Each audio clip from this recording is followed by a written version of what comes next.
पिछले पार्ट में जब ज़ाओ फेंग ने ज़ियाओ बाई को बाई यू की प्रॉब्लम और विच क्लैन की बात बताई थी, तो ज़ियाओ बाई बोलती है कि उसे नहीं लगता कि विच क्लैन इतनी जल्दी डिसअपीयर हो सकता है। साथ ही ज़ाओ फेंग ने उसकी आजाद होने में मदद की थी, इस वजह से अब वो ज़ाओ फेंग की हेल्प करने का भी फैसला लेती है विच क्लैन को ढूंढने में। दूसरी तरफ वहाँ किंग यूसेक और तियानयिन टेम्पल से 2 डिसाइपल यहाँ फैंगजियान वैली में भेजे गए थे, जिससे यहाँ क्या चल रहा है इसकी इंफॉर्मेशन मिल सके और फैंगजियान वैली को मदद मिल सके। साथ ही आखिरी में हमने एक मिस्टीरियस आदमी को देखा था और हमें पता चला था कि ये असल में विच क्लैन का ही एक मेंबर है। तो अब इस पार्ट की शुरुआत में हम देखते हैं कि अभी ज्योतिष कुछ लोगों को फैंगजियान वैली की कहानी सुना रहे थे। वो बताते हैं कि किस तरह से फैंगजियान वैली में एक दिन अचानक ही बहुत ही तेज भूकंप आया, जिसके बाद सभी ने एक बड़े से फायर ड्रैगन को हवा में जाते हुए देखा। उस दौरान पूरी फैंगजियान वैली हिल चुकी थी। ये सुनकर वो लोग घबरा जाते हैं और कहने लगते हैं कि अब क्या होगा। उन्हें भविष्य जानना था, लेकिन इस पर ज्योतिष कहती हैं कि तुम सभी भविष्य जानना चाहते हो। तुम्हें क्या लगता है कि फॉर्च्यून टेलिंग करना इतना ज्यादा आसान है? अगर कोई भी इस तरह भविष्य बता पाता तो भी फैंगजियान वैली को इतनी परेशानी नहीं झेलनी पड़ती। अब तभी सीन चेंज होता है और हम फैंगजियान वैली में आते हैं। अभी वैली में जो कुछ भी हुआ है उस चीज को बहुत ही ज्यादा सीरियस लिया गया है। वहाँ ऑर्डर पास हो चुका है कि पूरी वैली पर नजर रखी जाएगी। अगर उन्हें कोई भी ऐसा पर्सन दिखता है जिस पर उन्हें डाउट हो रहा हो तो वो उसे तुरंत खत्म भी कर सकते हैं। वैसे उन्हीं की इस तैयारी के बीच हम तियानयिन टेम्पल के एक डिसाइपल को देखते हैं, जिसे तियानयिन टेम्पल की तरफ से भेजा गया था। वो भी यहाँ पहुँच चुका है। अब सीन चेंज होता है और हम ज़ाओ फेंग को देखते हैं। अभी उन्होंने एक विलेज में घर ढूंढ लिया है जहाँ वो रात गुजार सकते हैं। यहाँ अभी काम करने में सिर्फ ज़ाओ फेंग था। वो खुद से कह रहा था कि मुझे नहीं पता कि ये बॉडी कब तक बचेगी। उसे अभी ज़ियाओ बाई की कही वो बात याद आ रही थी। ज़ियाओ बाई ने कहा था कि उस डेमन स्टिक को वो फेंक दे, वरना वो जल्द ही मारा जाएगा।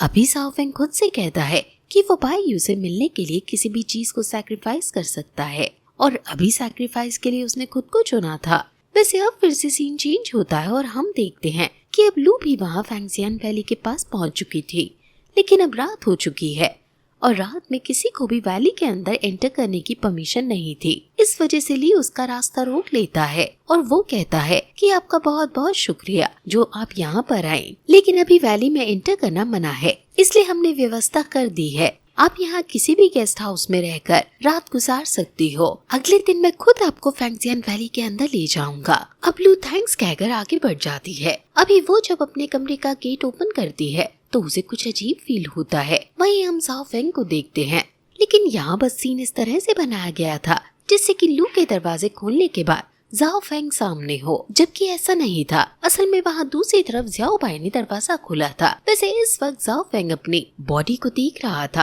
क्योंकि उस डेमन स्टिक और उस डेमनिक एनर्जी का कारण उसकी बॉडी में अब क्रैक पड़ना शुरू हो गए हैं। इसी वजह से ज़ाओ फेंग अभी कह रहा था कि उसे नहीं पता कि उसकी ये बॉडी कितने टाइम तक और उसका साथ देगी। वैसे अब ज़ियाओ बाई को देखकर वो तुरंत अपने कपड़े फिर से पहन लेता है।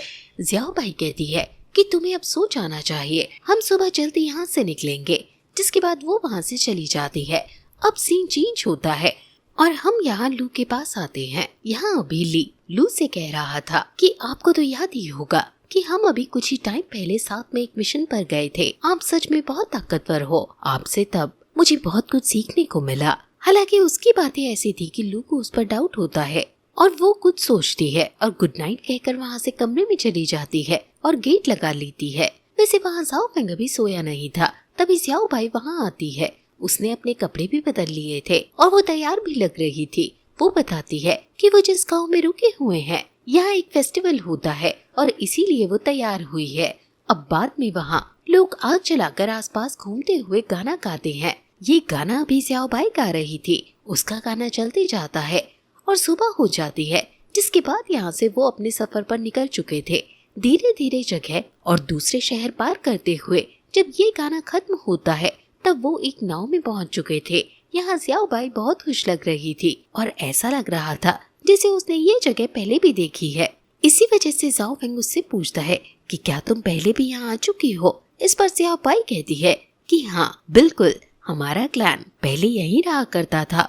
वो बताती है कि उसका बचपन इसी जगह पर गुजरा है, लेकिन बाद में वो सभी के साथ यहाँ से माउंट हुकी की तरफ चली गई। वो कहती है कि उसकी जगह पर आज घोस्ट सेक बसा हुआ है। अब जाओ फेंग ये सुनकर हैरान था। वो कहता है कि तब तो वहाँ ह्यूमंस भी रहते होंगे, फिर क्या तुम लोगों को प्रॉब्लम नहीं होती थी? जिस पर स्याओपाई कहती है कि नहीं, हम और ह्यूमंस बहुत करीब थे, कुछ की तो लव स्टोरीज भी बहुत फेमस हुई थी। अब ये सुनकर जाओ फेंग कुछ नहीं कहता। वैसे इसके बाद हम जिन को देखते हैं वो अभी फैंगजियान वैली से बाहर नहीं निकली थी, पर वो लगभग आउटसाइड में ही है। यहाँ अभी कुछ फैंगजियान वैली के गार्ड्स उस पर हमला किए थे, लेकिन उसने सभी को हरा दिया था और अपने मैजिक का इस्तेमाल करते हुए एक गार्ड को वश में कर लिया था। वो एक गार्ड से पूछती है कि फैंगजियान वैली में जो धमाका हुआ वो क्या था। अब वो गार्ड उसके कंट्रोल में था, इसलिए वो बताता है कि किसी ने वोल्केनो में जाकर किसी खास स्पेल का इस्तेमाल किया, जिसकी वजह से वो धमाका हुआ था। अब यहाँ के गार्ड्स को ज्यादा नॉलेज नहीं रहती, इस वजह से वो ज्यादा कुछ नहीं बता पाता। पर जिन कहती है कि सच में यंग मास्टर बहुत ज्यादा ताकतवर है। वैसे यहाँ वो यंग मास्टर जाओ फेंग को कह रही थी।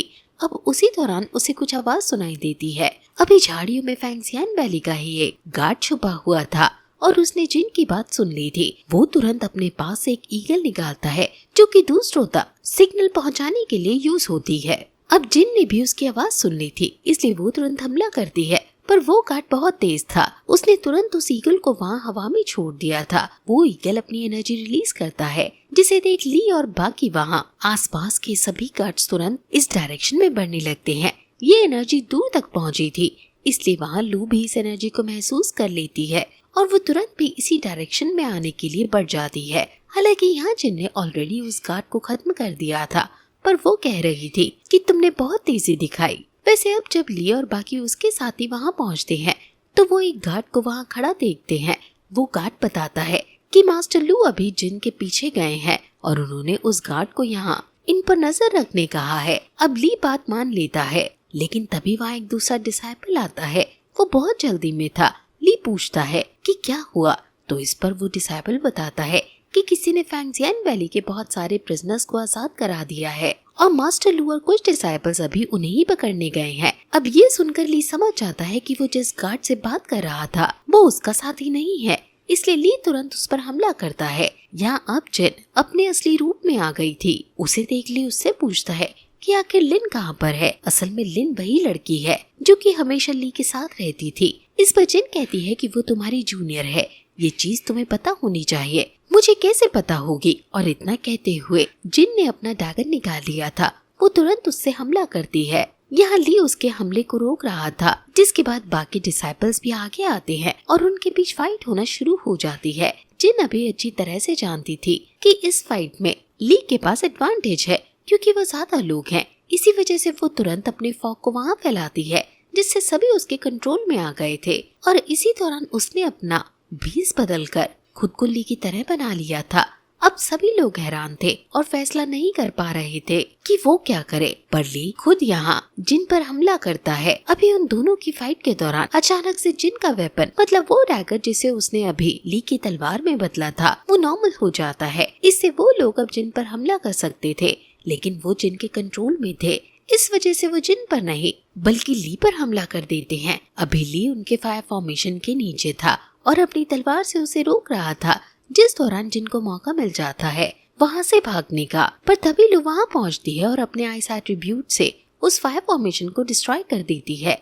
ली उसे थैंक्स कहता है और बोलता है कि सीनियर हमारी मदद कीजिए, हमें इस लड़की को किसी भी कीमत पर पकड़ना है। इसके बाद अब लू सीधा जिन के पीछे पड़ गई थी। जिन भागते हुए एक पेड़ के पीछे छुपती है, लेकिन लू यहाँ अपने स्पिरिचुअल स्पॉट के कई सारे क्लोन क्रिएट कर हमला करती है। अभी जिन पेड़ के पीछे थी, लेकिन वो क्लोन पेड़ को भी चीरते जा रहे थे। इस वजह से जिन को सामने आकर हमला करना पड़ता है। हमले के दौरान लू के हमले ज्यादा तेज और ताकतवर थे, जिस वजह से जिन को उन अटैक से बचते हुए हमला करना पड़ रहा था। इस बीच वो अपने कुछ स्पिरिचुअल क्लोन्स क्रिएट करती है, लेकिन लू उन्हें भी डिस्ट्रॉय कर देती है। अब तभी जिन ने अपनी स्पिरिचुअल एनर्जी के बहुत सारे थ्रेड क्रिएट कर लिए थे, पर लू उन्हें भी फ्रीज कर देती है और डिस्ट्रॉय कर फिर से हमला करने लगती है। जिसके बाद जिन अपनी उसी एनर्जी का यूज कर रही थी, जिससे वो किसी को भी कंट्रोल कर सकती है, लेकिन लू ने उस एनर्जी को भी रोक दिया था और अब लू बहुत ही तेजी से हमला करने लगी थी। जिस वजह से जिन को हमला करने का मौका नहीं मिलता और बस वो पीछे हटती जाती है। इस बीच ली और बाकी सभी भी वहाँ जिन को पकड़ने आगे आ चुके थे। तभी जिन एक एंड पॉइंट पर पहुँच जाती है और जब लू उस पर हमला करती है तो जिन लू के अटैक से बचने के लिए वहाँ से हंसते हुए सीधा खाई में जंप कर देती है, जिसके बाद ये लोग बस उसे देखते रह जाते हैं। वैसे वहाँ दूसरी तरफ जाओ फेंग और जियाओ बाई जब बोट पर जा रहे थे तो जाओ फेंग पूछता है कि क्या हमें ज्यादा दूर जाना है, जिस पर जियाओ बाई पहले उसे इस जगह के बारे में बताती है। वो कहती है कि यहाँ पहले कई तरह के क्लैन्स मिलकर रहा करते थे। इस जगह को तियानशुई विलेज कहा जाता है। यहाँ के साउथ में दूसरा विलेज पड़ता है, हमें उसी डायरेक्शन में बढ़ना है। पर अब 300 साल बीत चुके हैं, इसलिए मुझे नहीं पता कि कहीं वो जगह बदल न गई हो। पर मेन बात ये है कि हाँ, अभी हमें अच्छी खासी देर लगेगी। और बस उसके इतना कहते ही ये पार्ट यहीं पर खत्म हो जाता है।